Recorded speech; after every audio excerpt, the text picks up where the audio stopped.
Hi everybody, welcome back. So the weekend is upon us and boy oh boy oh boy do I have a video to start off your weekend with. So this video is all to do with Harry's recent loss in a court case. Harry and Meghan's cheerleaders are making it all about like it was some sort of big win because Harry and Meghan have been vindicated over their story of a near catastrophic car chase in New York, which goes back to May last year. Now, for any of you, myself included, that have ever been accused of being mean or nasty about Harry, if you've ever called him pompous, arrogant, spoilt, and suffering from some sort of superiority complex, trust me, by the end of this video, you're going to be vindicated and fully justified.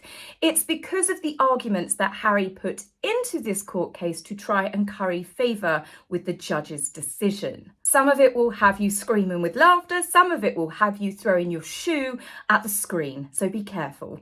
There are such little gems that have come out and made the light since Harry lost the case, such as he is actually more in danger than what his mother, Princess Diana, ever was. Yes, name drop, the Diana card was naturally pulled. Did we expect anything else? We've got another little gem of when Harry and Meghan came to the UK, where Meghan was given a very self-important speech at the One Young World Summit. They decided to catch a train, and Harry has made it known in the court paperwork that he was very upset with the close proximity that he and Meghan were forced to sit on the train close to the dirty public. All right, he left dirty out, but you get my drift. Harry and Meghan were forced to sit in close proximity on a train to members of the public. I mean, how horrific for them. And in another snippet, before I get started on this Friday roller coaster of fun for you, Harry has turned around and said in the paperwork that he is considered an exceptional member of those covered by RAVEC. Yes, that level of haughtiness and arrogance runs all the way through this video.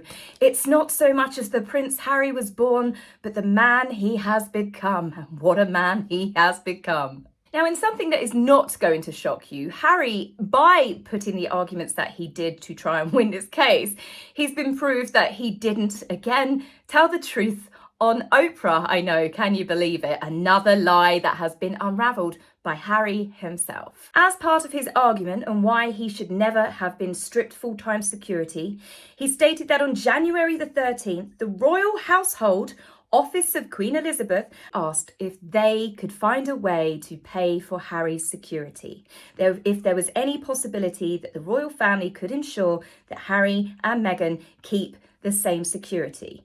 This was the Queen's secretary who went to RAVEC and asked the question. Obviously, they got the same answer.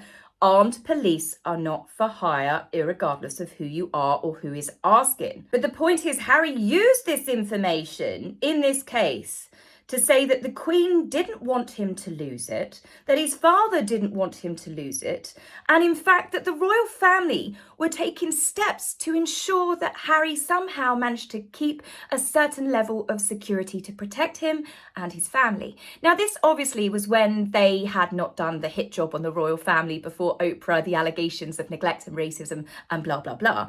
This was when they were moving for a quiet life and they were going to live in Canada and still honour the Queen and serve the monarchy and honour their patronages. Obviously, as we now know, that was all one big fat porcupine. They always had full intentions of going to America and selling their titles to the highest bidder.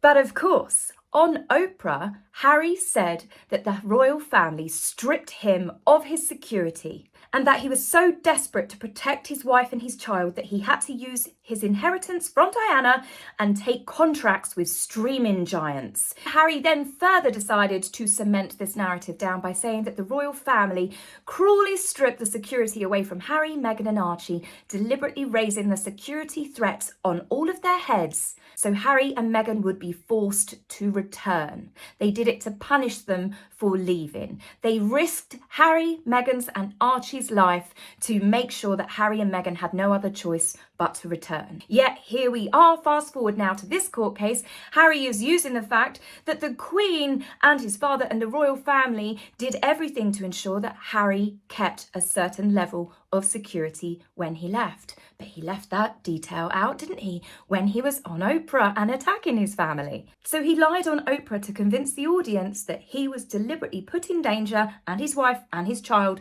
by his very own family. Now, we know recently a court case came about with the Daily Mail that turned around and said that Harry had basically lied about paying for his security, because it was a big PR puff piece when the Daily Mail uncovered that Harry was trying to fight to get his taxpayer-funded security back. His PR quickly put out a puff piece and said, well, Harry wasn't expecting the taxpayers, he's going to pay for it himself. But the judge points out in the paperwork that Ravek never actually got that message themselves. And not only that, I think the Daily Mail have clearly been proved that they were correct in some way, because Harry pulled out of the most recent case where he was suing them for libel for saying such offensive things that he wasn't actually going to pay for his security. Harry pulled out 6 hours before he was due to hand over the evidence that he had in fact offered to pay. Harry now has a £750,000 bill that he needs to pay, plus obviously solicitor's fees. As I said in the other video, are you having a bad day, Harry? Well, it's definitely turning into a bad week for him. So it's clear, with more lies unravelling, that Sir Edward Young, who was the Queen's secretary, who was trying to actually help find the best security arrangements for Harry and Meghan and Archie, is the very same man that Harry was really nasty about in Spare and referred to him as the Bee. Harry goes on to attack staff in the court case. Again, more staff that were actually trying to help him. In the case of the private secretary, Fiona McQuillan, who Harry said she'd only worked for the royal family for 6 months. She wasn't capable of being able to argue his case with Ravek. He states that it's her fault and Ravek's fault that he wasn't notified when she was going to put the argument in his favour in. Harry couldn't choose who actually was representing him, and he should have been allowed to be part of the discussion of his very own security. The judge was having absolutely none of it and actually defended the former staff. He slapped Harry down and said, I do not accept that she may have been private secretary for some 6 months had any bearing. Her communications are indicative of someone with a good grasp of her job. The judge also said in so many words that they did understand that they did represent Harry as per the correct processes and procedures, and whether Harry thinks that additional steps should have been taken for him is completely beside the point. Ouch! Harry's lawyers, or Harry himself, whichever way you wish to word it, have made it clear that Harry doesn't want to be treated differently. He wants to be treated fairly, the same as everyone else. Correction! No, he doesn't. Harry wants preferential treatment. Forget everything that Harry and Meghan have done to the monarchy. Okay, forget the attacks on the Queen. Forget everything. Let's just strip it back to basics. Harry is no longer a full-time or a part-time working royal. He is now in the same bracket as Princess Beatrice, as Princess Eugenie, as Lady Louise, as Zara. He is exactly the same. Even Princess Anne, the Princess Royal, Sophie and Edward, who are full-time senior working royals, and the Duke and Duchess of Gloucester as well, they only have security when they are on official royal engagements. Harry, as I said before, will still get full police security if he comes over to the UK for any royal event. The reason why Harry is kicking up such a stink is he wants full-time 24-hour Scotland Yard armed guard police protection forever, every single day, even while he's in America, even when he's going on holiday, even when he's coming over and doing various business transactions. So for Harry to say, I don't want any special treatment, yes you do. It's quite clearly right there in your own words. In another segment of the court case, Harry demands to know who made the decision to strip his security. He wants to know who would be willing to put my family in extreme vulnerability and risk, a position that no one was willing to put my mother in 23 years ago. And yet today, a greater risk with additional layers of racism and extremism. Someone is comfortable taking accountability of what could happen. Harry is the one that increased the risk to his own family's head when he went against everything the army teaches you and decided to brag on TV and in the book about the number of people that he killed in Afghanistan. He did that. He knows through years of him being as part of the royal family when he was younger, and he compared it to playing Call of Duty. It kicked up lots of stink back then and increased the threat on his head. And plus, when he was stationed in Afghanistan, everyone else who was stationed alongside Harry. I refuse to believe that in a time when we are all, America, UK, lots of other countries, are in a heightened security risk at the moment, that he didn't think that that wouldn't cause a bit of a shitstorm and cause some backlash. As it is, the Taliban actually laughed at him. They called him spoilt and told him that he should just shut up and run back to Granny's palace. So Harry increases the security risk to his own family's lives by flapping his gums a bit too much, creating his very own media storm by doing so. And then he's got the cheek to ask the UK taxpayers to pay for his stupidity. I don't think so. As for Harry saying, I want that person's name, for what purpose? What are you going to do with their name? Are you going to publicly throw them under the bus, accuse them of racism, try and destroy their career? Will you set your fan base on them? Do you want them burnt at the stake for witchcraft or something? I mean, for his level of arrogance to say, I want the person's name who made that decision. It's a board of people, Harry. A board of people made that decision, which the judge agrees with. Now, there's a bit of me that has always thought that Harry deliberately increased the security risk on him when he did spare, because I cannot believe, as people call him really intellectually challenged, I cannot believe that he wouldn't know that that could potentially endanger his and his family's life by bragging about his kill count. Obviously, I think anyone with a brain cell could know that that could have serious consequences. But it's not the only thing that I think that Harry and Meghan did to try and bolster their case and winning their security back. This, of course, comes down to the New York car chase, when even Queen of Woke Whoopi Goldberg called them out and said, no, come on, seriously, there's no way there was a high-speed car chase going through Manhattan any time of the day. New Yorkers were laughing at them. They were uploading content to every single social media platform saying, oh, look, this is traffic. This is traffic at 10 p.m. at night, 10 a.m. in the morning. There is no chance that there was any sort of high-speed car chase. Nor is it possible that huge black SUVs being chased by paparazzi on motorbikes and mopeds and bicycles, causing a commotion, would have gone unnoticed. You're telling me everyone's got camera phones now and they didn't see this big high-speed car chase going around New York? That wouldn't have got a few people's attentions. It's New York. They've got cameras everywhere, but no footage was released from shops, from anyone that saw this happen. And not only that, these are security vehicles. You're telling me that security vehicles don't have dash cam footage, not to be used against anyone tailing them, threatening their lives or anything. You're telling me that all of those security vehicles, their motorcade, no one had a camera on them. It's always been very suspicious to many of us, including even ex-NYPD officers that have often spoken out. At the time, the New York Police Department said no injuries, no collisions, no arrests. Police actually told Harry and Meghan's security to not block the road because they were holding up traffic. That is highly illegal.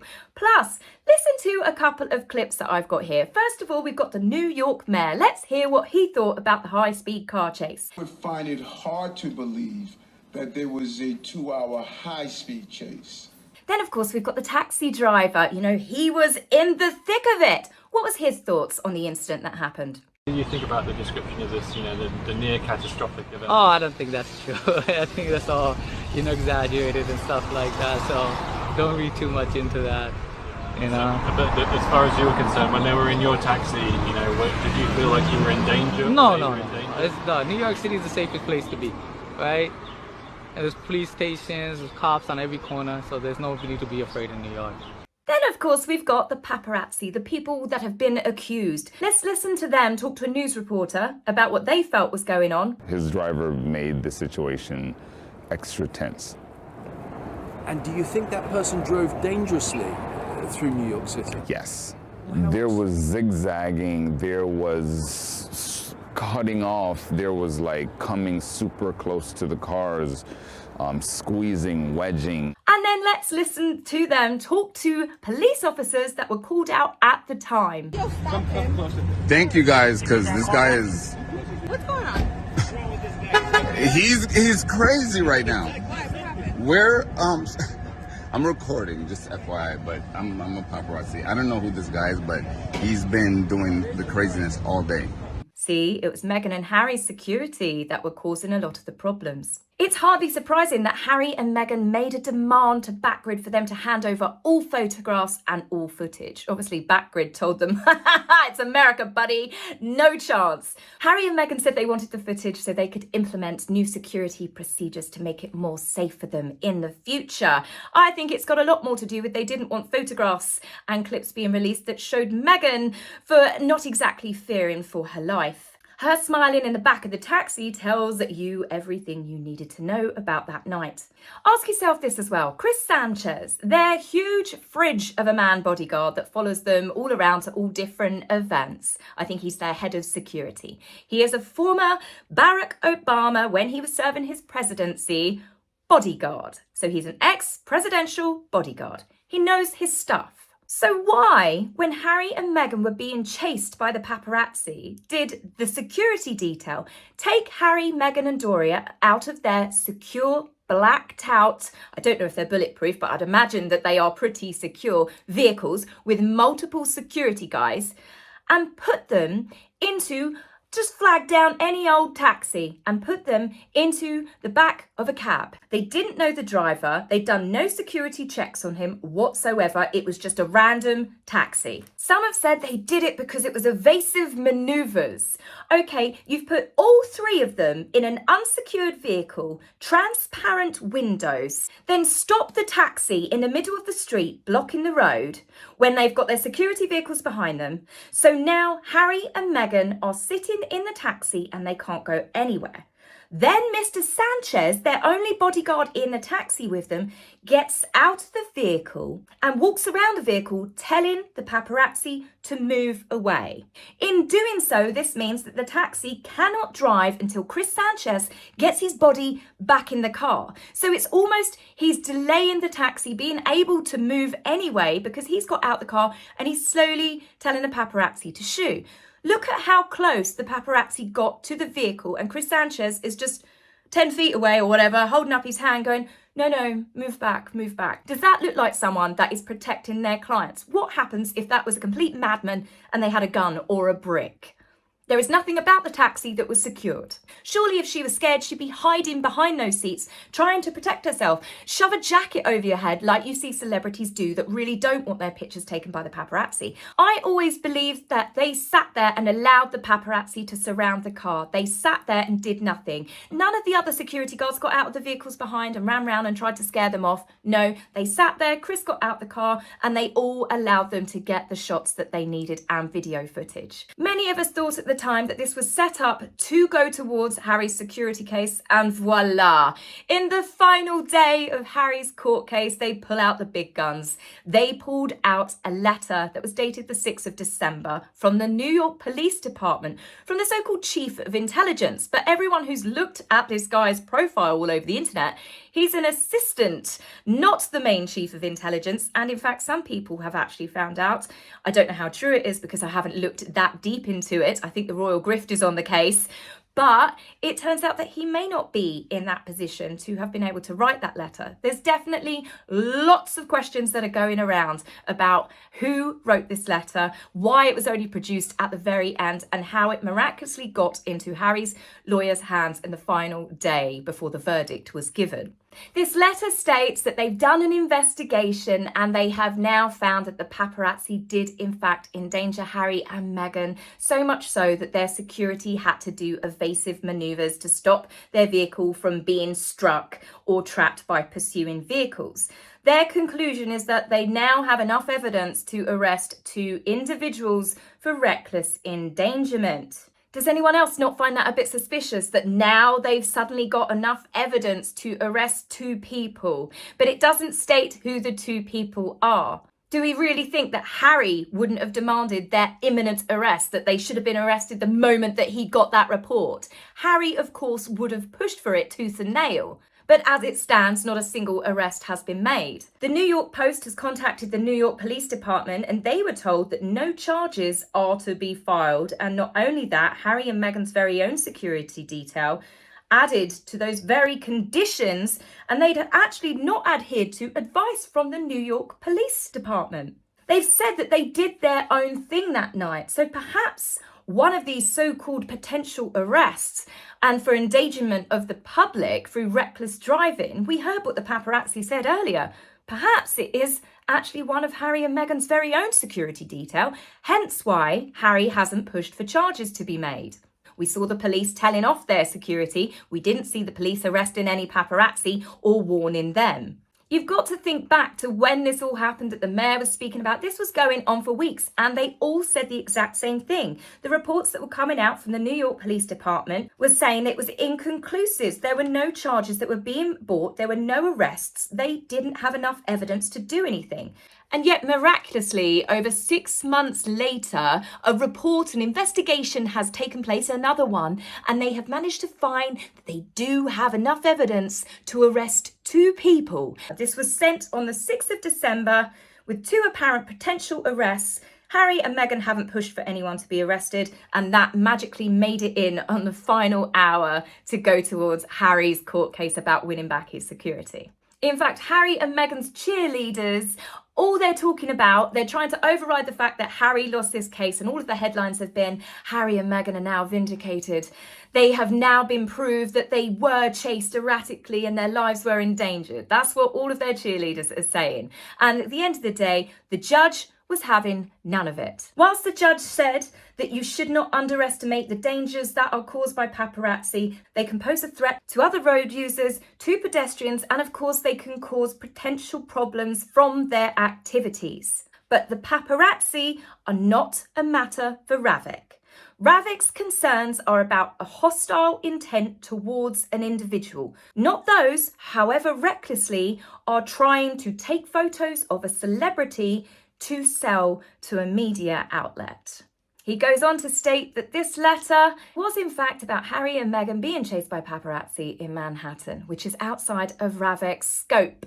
The biggest problem that Harry and Meghan have got by trying to push this narrative is the fact that we know Harry and Meghan call the paparazzi all the time, that they tell them their locations. We saw recently Meghan had the same pap from lunchtime to dinner. The only way he could have known that and been there at the exact same moment she arrived at both restaurants and left both restaurants was because she either gave him a lift or told him exactly when, where and what time. It's obvious to anyone with a brain cell that Meghan and Harry arranged for paparazzi to take photographs of them that are then sold to various media outlets. This incident, in my opinion, is no different. When Harry and Meghan arrived this night for Meghan to go collect her award, they arrived with the motorcade and they went underground. You remember it was the car rental place that they were in, the Hertz, because Meghan matched her dress to the Hertz rental by accident. Look how deep this car park is. Look at the number of security vehicles they had.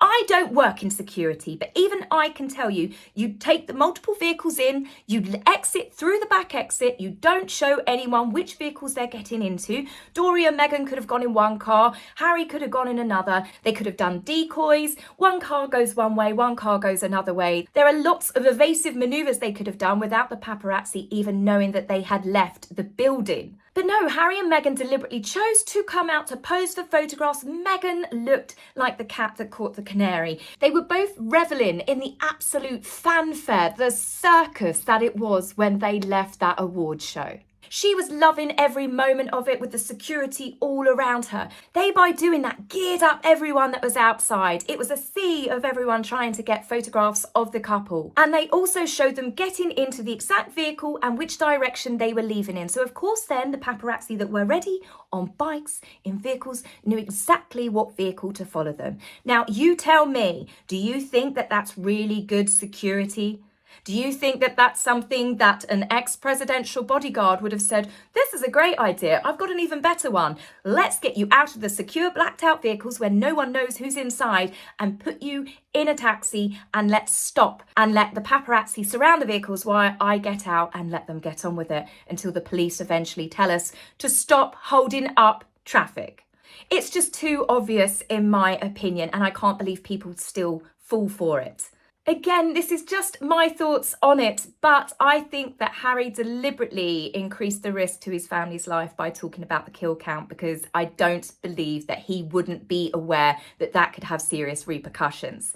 Whilst the New York car chase, the car stunt, was absolutely ridiculous, you can laugh that off because they showed themselves up to be drama queens. But however, you can't really laugh at the fact that Harry deliberately antagonised extremists by bragging about what he did in his book. There is a reason why the military don't talk about such things. In fact, out of all of the military friends I've had throughout my life, including my father who was in the Navy, I've never heard anyone brag about taking someone's life. This case has done absolutely nothing apart from show Harry and Meghan are willing to manipulate any situation to push whichever narrative suits them at the time. From telling Oprah how his family deliberately endangered his life, Meghan's life and Archie's life by stripping their security, to now be using his father's position as king and admitting that his family did actually approach Ravak and they did do a lot to try and help him keep his security, makes him look more duplicitous than ever. So much for Harry's crusade against misinformation and disinformation in the media. I think Harry might want to start that crusade at home and perhaps looking in the mirror. Harry just can't see how each and every court case that he brings undoes previous lies or stories or versions of events that he has told before or Meghan has. It changes from every court case to every interview to every book to every podcast. He can't keep up with them. As they say, it's a tangled web we weave when we try to deceive. And ain't that the truth? So guys, that's it for me. I hope you have a fabulous weekend. I think that's it because I've got lots of stuff to do this weekend. I'm doing an art course in London tomorrow. So I've got my stab vest ready. And I will see you Monday. So take care for now. See you soon. Bye.